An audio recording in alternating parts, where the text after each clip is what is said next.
कांता बहन की दो बहुएं थी, बड़ी कल्पना और छोटी प्रिया। कल्पना का जैसा नाम वैसा ही काम। सारा दिन कल्पनाओं में रहती, न कोई काम करती न कोई धाम। अरे कल्पना बहू, जरा अच्छी सी चटनी पीस दे, आज कुछ मजेदार खाने का मन है। पेट में जलन हो जाएगी माँ जी बुढ़ापे में, और वैसे भी मेरा काम करने का वक्त शाम का है, आप प्रिया को ही बोल दो। इतना कहकर कल्पना वहां से चली जाती है। कांता कल्पना के ऐसे रवैये से काफी परेशान रहती हैं। मैं बना देती हूँ माँ चटनी, ऐसा बोलकर प्रिया माँ को चटनी बनाकर प्लेट में खाने को देती है कि तभी वहाँ कल्पना आ जाती है। अरे वाह चटनी, जरा चख कर तो देखो, बड़े दिन हो गए।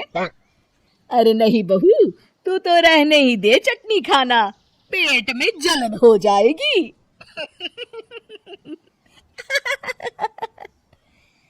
इतना कहकर कांता और प्रिया दोनों हंसने लगते हैं।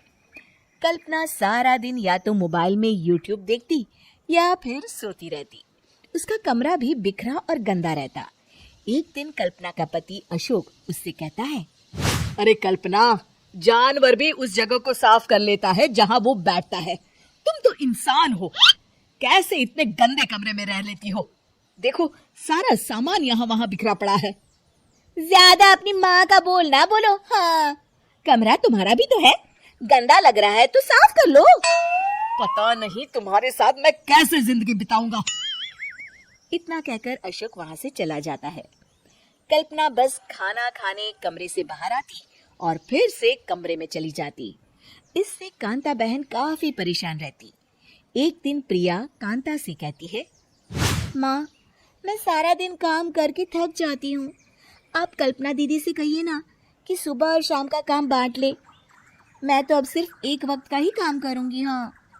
अरे तू वो भी ना करना, एक बहू तो काम चोर थी ही, दूसरी भी आ गई काम ना करने के बहाने लेकर। तभी वहाँ प्रिया का पति रमेश आ जाता है। माँ, मैं देख रहा हूँ भाभी कोई काम नहीं करती, प्रिया सारा दिन घर और रसोई का काम करती है, अब कुछ करो ना माँ। कांता मन में कुछ सोचती है और कल्पना के पास जाती है। कल्पना फोन पर मेकअप करना देख रही होती है। कल्पना, तुम सारा दिन बस मोबाइल देखती हो, घर का कोई काम भी कर लिया करो।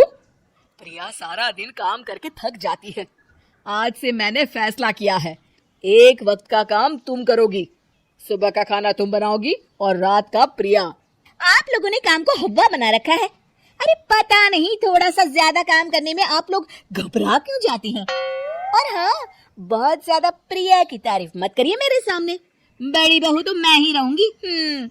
मैं कुछ नहीं जानती, कल सुबह मुझे वक्त से खाना चाहिए, रसोई में आ जाना, वरना कल से तुझे खाना नहीं मिलेगा।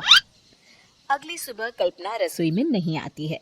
वो देर से सोकर उठती है और बाहर आकर कहती है, अरे भूख लगी है, आज खाने में क्या है? इतनी देर हो गई, आज किसी ने मुझे उठाया भी नहीं, पता नहीं कहाँ है सब। कल्पना को घर में कोई नहीं दिखता। वो रसोई की तरफ जाती है जहाँ बड़ा सा ताला लगा होता है। अरे रसोई में ताला, मैं तो भूल ही गई थी, माँ ने आज से सुबह का खाना मुझे बनाने को कहा था। हे भगवान, इतने लोगों का खाना बनाना क्या आसान है? तभी घर के सारे सदस्य बाहर से वापस आते हैं। वाह माँ जी, मजा आ गया छोले भटूरे खाकर। मेरे मुंह में तो अभी भी स्वाद आ रहा है। अरे कल्पना, तेरे भरोसे रहते तो हम तो भूखे ही रह जाते। कल्पना को बहुत गुस्सा आ जाता है। अब बहुत हो गया, आज से मैं अपनी रसोई अलग कर रही हूँ, मैं अपना खाना खुद बना लिया करूंगी। कल्पना अपनी रसोई अलग कर लेती है, पर आए दिन उसका देर से उठना और काम न करने की आदत से वो भूखी ही रह जाती थी। उसी के सामने घर के लोग अच्छे अच्छे पकवान खाते और कामचोर कल्पना को जैसे तैसे ही खाना बनाकर खाना पड़ता। पर एक दिन तो हद ही हो गई। माँ, दीदी आज सुबह से कमरे से बाहर नहीं निकली, हमें जाकर देखना चाहिए। सो रही होगी कामचोर कहीं की, पर तुम कहती हो तो चलो देख लेते हैं उसे। कल्पना कमरे में पेट पकड़कर बैठी होती है। हाय मेरा दर्द पेट दर्द के मारे मर रही हूँ मैं।